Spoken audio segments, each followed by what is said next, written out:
be showing you how to do a titration. A titration is a procedure for which a substance in a standard solution reacts with a known stoichiometry with a substance whose concentration is to be determined. Once a known concentration is added to an unknown concentration, the reaction will eventually reach neutralization. This can be depicted by a slight pink color change, and this represents the endpoint. Alright, before you do titration, you need to prime your burette, which means you need to rinse it out with solution and water 3 times each. Now, we have already filled up our burette after priming it. As you can see here, we filled it up to the max with the meniscus right at 0. Okay, now we're going to actually titrate our analyte solution. We're going to release the standard solution, which is in the burette, into the Erlenmeyer flask. We place an indicator inside the flask, so whenever we meet our endpoint, the fluid, the solution in the flask is going to turn a light pink color. So we come over here and we start to release the standard solution into the flask. You can see it's turning pink.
Alright, so now you can see, ever so slightly, that the solution in the flask has turned to a light pink color.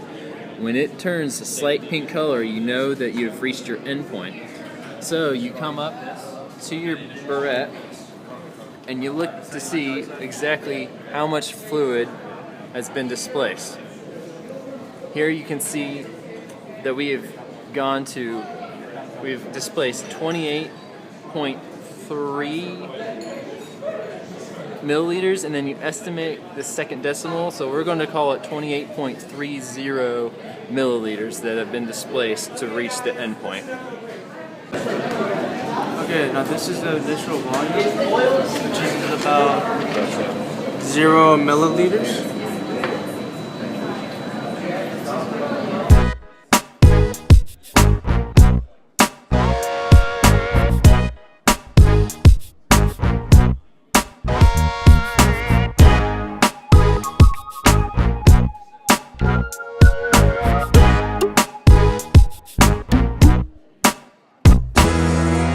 As you can see right here, this is the endpoint. This is slightly pink.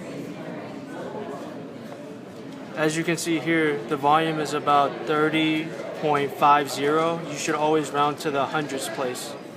So as you can see, we have calculated the initial volume and the final volume for each of our titrations.